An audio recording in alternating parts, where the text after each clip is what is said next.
Acerca ya la temporada de influenza en el país mientras se sigue intentando controlar el contagio por COVID-19, la pandemia en nuestro territorio nacional. Por eso es necesario tomar en cuenta la importancia de la vacunación, y para abordar este importante tema tengo el gusto de saludar a don Antonio Lascano, doctor, miembro del Colegio Nacional. Don Antonio, gracias por su tiempo. Excelente sábado. Muchas gracias, don Pedro. Buenas noches, a sus órdenes. Don Antonio, cuéntenos la importancia que tiene la vacunación contra la influenza en conjunto del contexto de este COVID-19.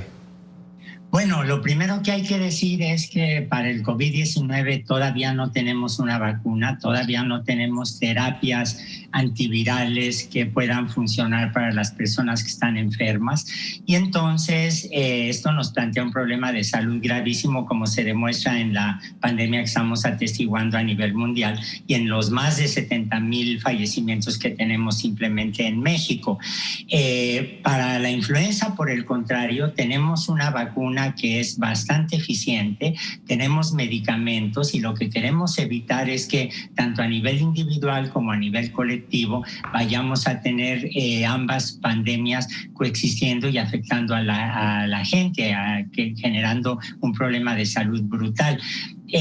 Por eso se hizo ese video que hemos platicado, que hemos comentado en algún momento. Fue la iniciativa de una mujer espléndida, Carol Perelman, que dijo, bueno, cuando menos tratemos de empezar a promover el asunto de la importancia de las vacunas contra la influenza, para que no vayamos a tener una saturación del sistema hospitalario peor de la que estamos enfrentando en este momento. ¿Podría ocasionarse incluso algún rebrote, don Antonio, de COVID-19? Bueno, yo creo que en el caso mexicano no estamos con un rebrote, sino seguimos con la curva inicial. Hace unos minutos estaba yo escuchando a uno de los voceros de la Secretaría de Salud, el médico cirujano Alumía. Él no es doctor, es médico cirujano, y él, con un optimismo que yo encuentro muy poco justificable, decía que a nivel nacional, en prácticamente todas las entidades federativas, lo que estamos viendo es un descenso de los casos de COVID-19. Eso contrasta con la experiencia de muchos epidemiólogos, de muchos hospitales, de la experiencia cotidiana, de cementerios saturados, de la necesidad de imprimir más actas de defunción, y lo que está demostrando es que estamos lejos de haber controlado la pandemia de COVID-19. El problema es si nosotros no tomamos las precauciones del caso y no se procede cuanto antes a promover la vacunación para influenza, vamos a crearle una carga adicional al sistema hospitalario. Ahora, si una influenza puede ser muy agresiva para una persona, no me quiero ni imaginar en combinación con el COVID-19, don Antonio. Así es, aquí se presenta un problema muy complicado para el cual no tenemos una respuesta precisa, porque el COVID-19 es finalmente una enfermedad nueva, está causada por un virus nuevo. Pero ¿qué pasa cuando dos o más virus interaccionan? De nueva cuenta, vámonos a nivel individual y a nivel colectivo. A nivel colectivo, como ya dije, puede uno saturar el sistema hospitalario, porque de hecho la influenza puede ser mortal. Tenemos medicamentos, tenemos vacunas, pero al año fallecen, por ejemplo, en Estados Unidos, que es la estadística que yo conozco, cerca de 60,000 personas por influenza. Unos porque no se vacunaron, otros porque la vacuna no resultó eficiente, otros porque se niegan a vacunarse por estas supersticiones que hay sobre el mal efecto que pueda tener las vacunas sobre el cuerpo humano. Eso es a nivel colectivo. A nivel individual, allí sí tenemos muchísimas dudas. Sabemos que hay casos en que si tenemos la infección de un virus, esta reactiva una respuesta o activa una respuesta inmunológica muy poco específica, y el segundo virus que llegue puede quedar inactivado. Por el contrario, puede suceder que la primer infección debilite tanto al paciente que no pueda resistir una segunda infección, o bien que haya el tercer caso, digamos, que es lo que predicen los inmunólogos, que hay algunas observaciones al respecto, que haya una inflamación celular y entonces los anticuerpos puedan ayudar a abatir ambas infecciones. No sabemos cuál sea el caso del COVID-19 junto con la influenza. influenza.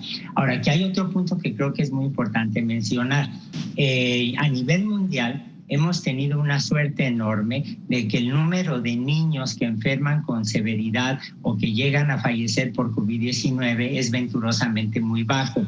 Alguien me decía hace poco que en México hay cerca de 100 casos de niños que han fallecido por COVID-19. Es un dato que viene de una persona que es médico, que conoce el campo, etcétera, pero no le podría decir cómo es la distribución de estos fallecimientos infantiles. Los niños sí fallecen, sí pueden enfermar con una severidad tremenda de influenza. Entonces, bueno, pues vacunémonos todos para tratar de abatir de esa manera la otra epidemia.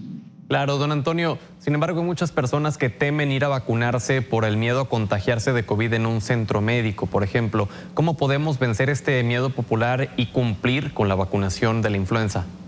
Yo creo que es un miedo legítimo, pero lo que hay que decir es que si bien hay hospitales que son totalmente COVID-19, por ejemplo en la Ciudad de México, no le podría yo decir cuál es la situación en los estados, si bien hay hospitales que están dedicados del todo a atender a los pacientes de COVID-19, los que están infectados o enfermos por el SARS-CoV-2, el hecho concreto es que hay otros hospitales que tienen muy bien separadas dos secciones de el hospital y seguramente va a haber las instrucciones precisas a donde puede ir uno a vacunarse en ese sentido, por una parte. Por otro lado, hay que recordar que se pueden instalar puestos de vacunación debidamente autorizados para que la gente venza ese temor a la vacuna asociándolo al temor a la infección por COVID-19. Que en algunos estados, por ejemplo, hasta se han instalado estos drive-thru donde no te tienes ni que bajar del automóvil, simplemente haces fila y ahí mismo te aplican la vacunación. Pero bueno, dependerá ya de los esfuerzos de cada institución y de cada entidad, don Antonio, para ejercer esta acción tan necesaria que es la vacunación contra la influenza.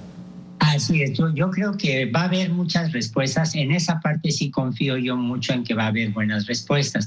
La parte que me preocupa un poco es lo que puede ocurrir, por ejemplo, con la vacuna de COVID-19, porque como comentaba un investigador en la prensa nacional, un investigador extranjero, parece ridículo que haya gente que esté rechazando una vacuna que todavía no existe, que es la del COVID-19, por un lado.